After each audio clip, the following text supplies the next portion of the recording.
already being used. Working good. I had to take the hood off to jump start the battery, and now I know why he had the hood off.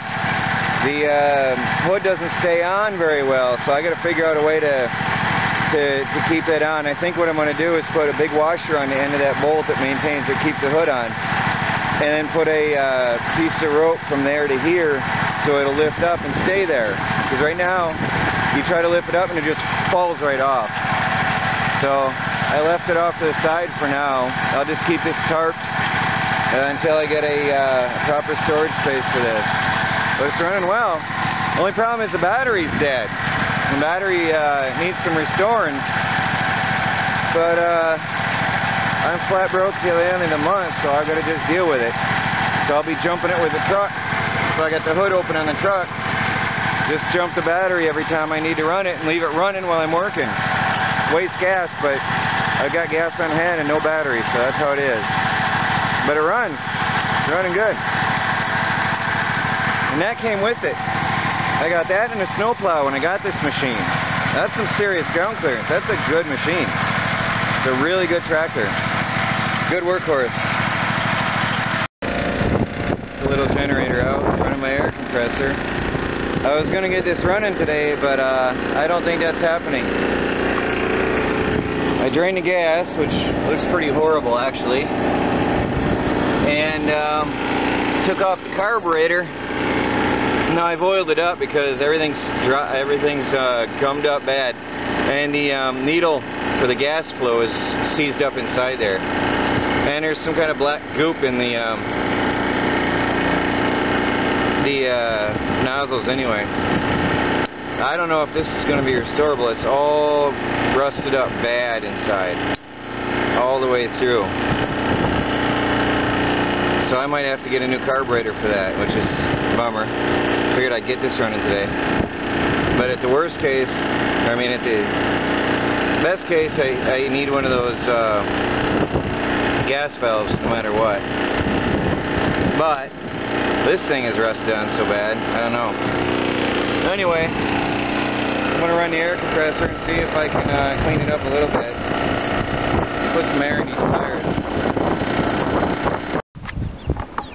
I got the bigger babies out today. They're not happy, but they got to get used to being outside. It's over 70 degrees out.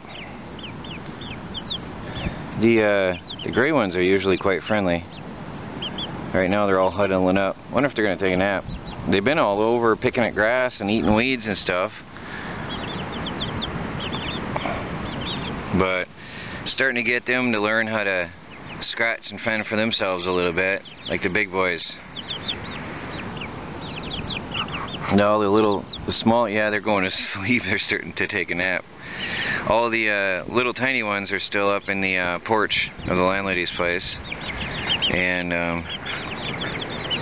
these guys I'm trying to get accustomed to being outside. Now they aren't going to spend any nights out here, because we're just still going to have freezing nights the next couple of weeks here. So they'll just be out in the daytimes when it's warm like now. Also save me a bit of money. These guys eat like mad.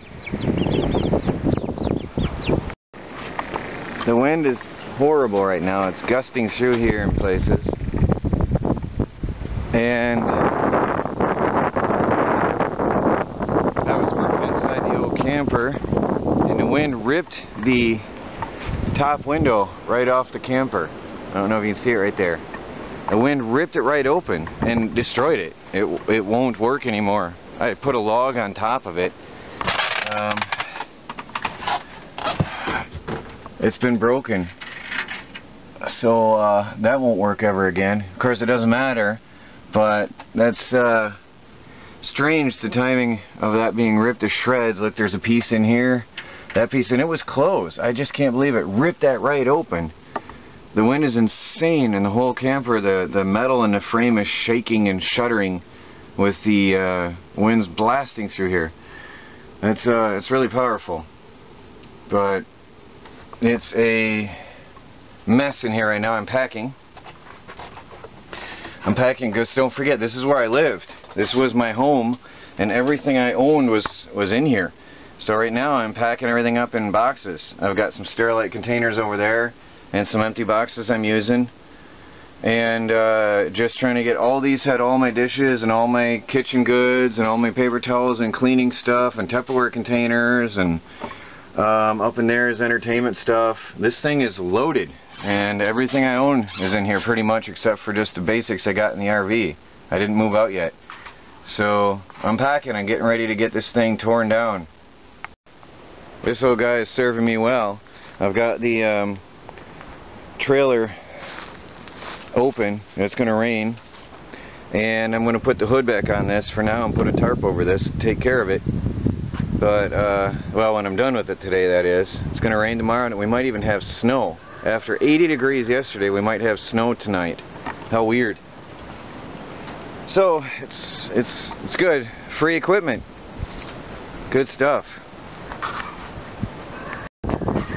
Now this is on hold. Why? Because the carburetor's shot, and I covered it back up. I'm going to leave it right there for now because I'm going to see how hard it is to get a new carburetor. And the wheel is also, the tube was shot. That's no big deal at all, but I'll have to get a tube after a payday at the end of the month. So that was going to be cool. I was hoping that would run. I thought I'd get it running today, but once you open up the carburetor and find it's rusted solid, there's nothing you can do with it. So I'll just push this off to the side somewhere and cover it up until I get a new carburetor eventually. The package came in the mail from a company called Banggood. It's an online shopping site, and they contacted me a while back and asked me if I wanted to check out some stuff, and I said of course sure. So this is just some items for me to try out and use here. Let me see what we got.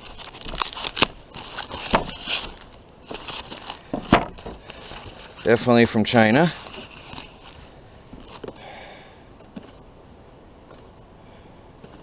Let's see what we have here. There's a nice looking fishing reel. Oh, it's heavy. Heavy usually means quality. This is not cheap feeling. Looks good.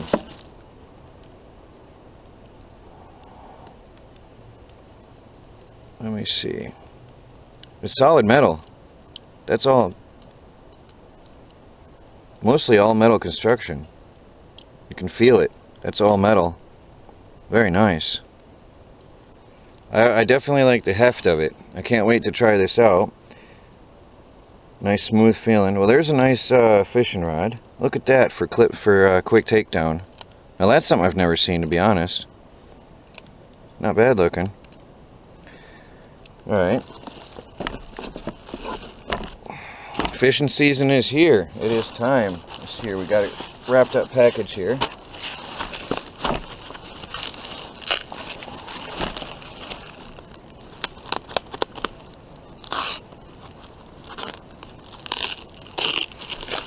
Now I was looking at their website, and this stuff, they got some good prices. Well, here's a nice little complete fishing kit. I like that it's fluorescent. Let me see, I got a ton of different hooks for pan fishing, different attachments, swivels, weights. Let me see. Oh, it's spring loaded. Look at that. How cool is that? Wow. Nice. That I didn't expect. That's nice. Nice looking box. It looks like it's actually got a, it's got a water seal on there. That's spring loaded a little bit. That's a nice little pack. I like it. Wow. And what else we got here? Here is a portable fish finder. I can't wait to try this out on the pond. Depth readout from 0.6 to 100 meters. Fish alarm, battery saver mode, selectable sensitivity, fish depth scale, removable transducer float, Water resistant design. Well, that's a good thing, obviously. We're caught out there and it rains. How to use the fish finder? Let's see. You can float it and run a wire to the shore. Oh, you can use it on ice. Nice. Hook it up to the boat or use it on a pole. That's cool. Today is not the greatest weather for fishing, but I will definitely be trying this on my inflatable boat here pretty soon. That's a nice looking little setup with the lanyard. That's nice. I can't wait to try this out. So, what is that? 2 AAAs. That feels like good quality too, by the way. A whole ton of cable on a transducer. Got enough cable there. Well, that looks good.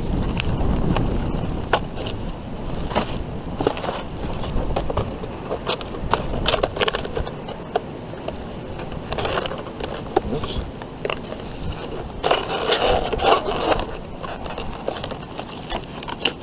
I'll be taking out my little boat on the lake pretty soon. We can try that out. Let's see what we got here.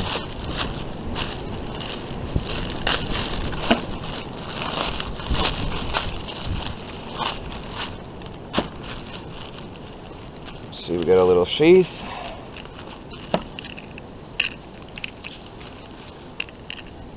And nice little portable fishing rod. I don't know if you can see that in the camera fully. There you go. Nice looking fishing rod with a protective tip. This is awesome for backpacking. This is something that worries me all the time, is that I'll break my fishing pole while backpacking. That's got a nice little cover.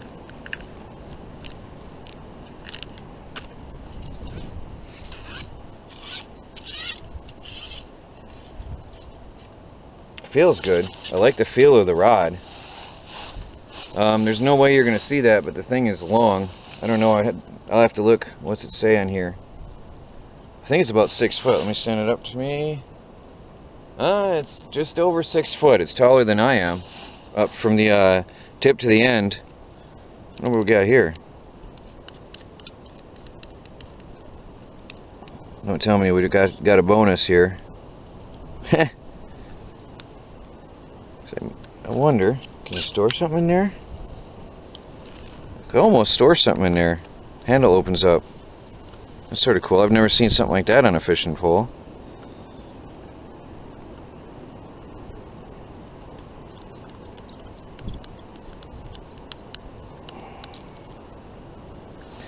Now this, can't quite tell. It feels like metal. Yeah, that's metal. That's all metal. Sky Stinger. I like the feel of it.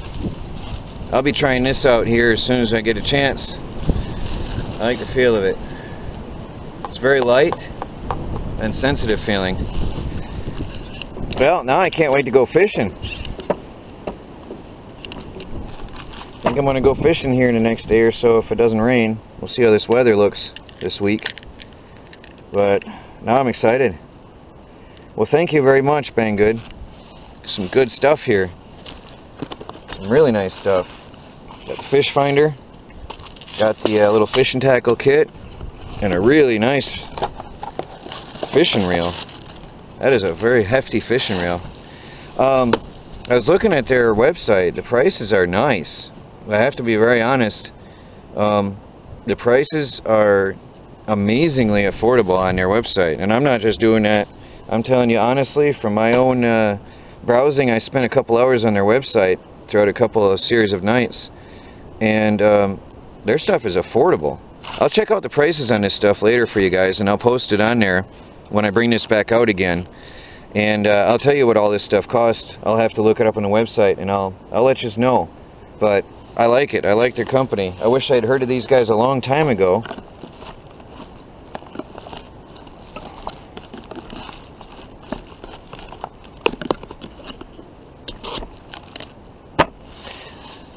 Well, thank you guys.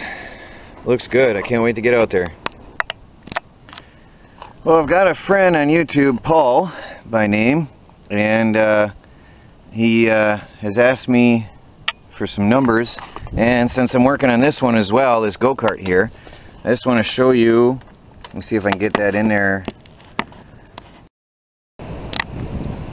Alright, there's the numbers off this engine for you. If you would please look that up.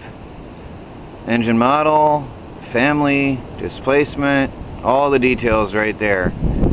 I'll just hold this on there for a couple seconds and you can pause. That'd be awesome if you can check that out for the carburetor for me. And thank you already in advance. Well, there's the go-kart. Protected from the weather for now, till I get the carburetor parts and the inner tube. But that'll be really awesome to have around here. I can zip back and forth to the house and back with ease with that thing. That'll make trips really quick. Maybe put a small pull behind trailer on it for hauling my water jugs.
Putting up the rest of the garden stakes here. I'm going to put 2 more here, and I'm going to have a fence, a gate probably right in here between these 2 poles, which I'll have to build.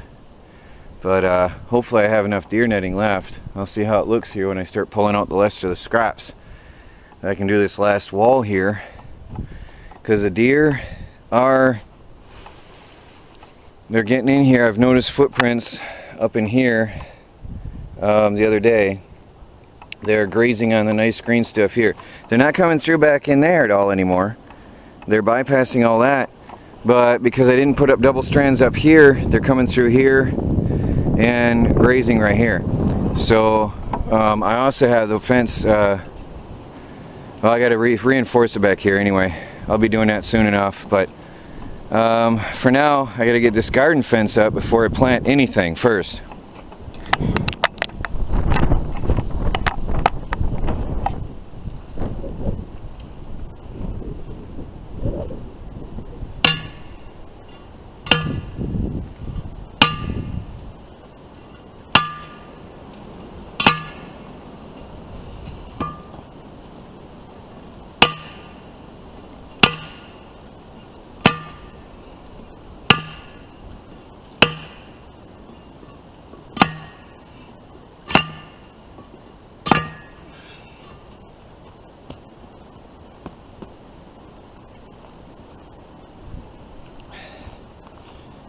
It's nearly impossible to pound these in perfectly straight.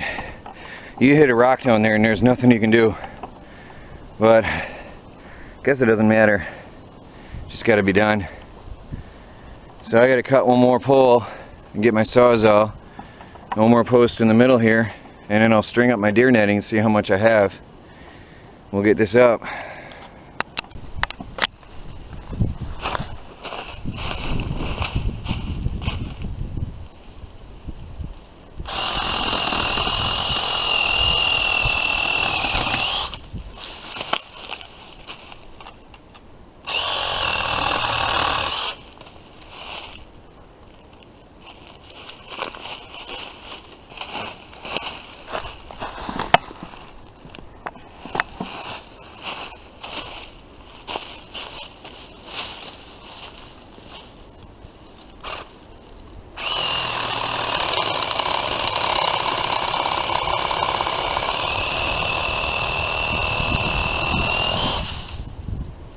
perfect post for the garden fence. Fast work out of that thing. I love my Sawzall. Well, I've cut a few more actually than what I was planning. I changed my plan. This is going to be the living hedge on the front of the garden. So what I've done is doubled up the saplings here, and then I'm going to put some crisscrossed. I'm going to experiment with a couple and see how it looks. I'm going to go one and then stagger it like this, and then up here, and then up another step, and see how that looks. And if it looks good, then I'll have like trellises for the plants to climb up. So I'll experiment, and I'll do a couple first and see what that looks like. I think I'm going to put another post right here next to that metal one, because the wood is easier to work with. Pound one in right there, and then just keep on going across. Now my gate, based on where I run out of deer netting, right here, my gate will then be here. And so I'm going to pull out this pole. It was short anyway. I'm going to put in another pole here, right here next to this one, and continue with my living hedge all the way across to the corner. I think it's going to look really pretty, especially if my home is there. I'll be able to look out and I'll have flowers around this rock and around that rock and nothing else here. All the other stuff will be cleared away. I think it'll look really nice here. So it's coming along. There's the beginnings of the living hedge and protecting my garden before I start to till this place. So here's the front row of the garden, fenced in all the way. Here's going to be the gate, big enough to get stuff in and out, including that big water tank I need to get out. And I got this little scraps here. Hope you can hear me. I don't know where the mic is. I'm using a different camera today. This is my standby camera because the other one battery was empty. Here I was using scraps, and here I got to find some scraps. So wait, I have a piece. I had a piece. Oh, there it is. Blowing away in the wind. I might have enough to go just about to here with the scraps the scrap I have left. But it's getting there. It's looking good.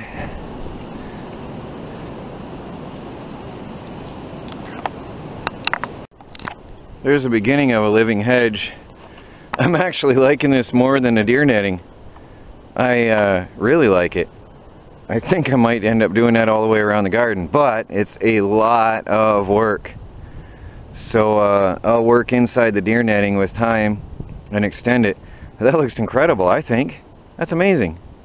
I'd like to be able to go with branches that go across at least 2 stakes, but they're all short. This is all the scrap wood from the tops of the saplings I cut, and I'm just cutting it to fit and make myself a nice fence here. It's going to be a deer fence and a hedge, because the vines will climb up it. My grapes and my berries will wind up inside these. I think it's going to be amazing. Well, what do you think? The beginnings of a living hedge. That's it for tonight. It's starting to get dark and I'm hungry. I've been fighting hunger for a while, but there it is. I'm going to extend it all the way across the front.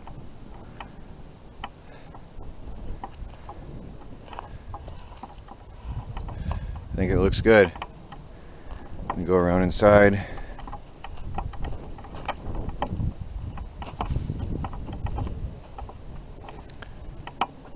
Now imagine that with grapes and berries growing up it. I think it's going to be nice.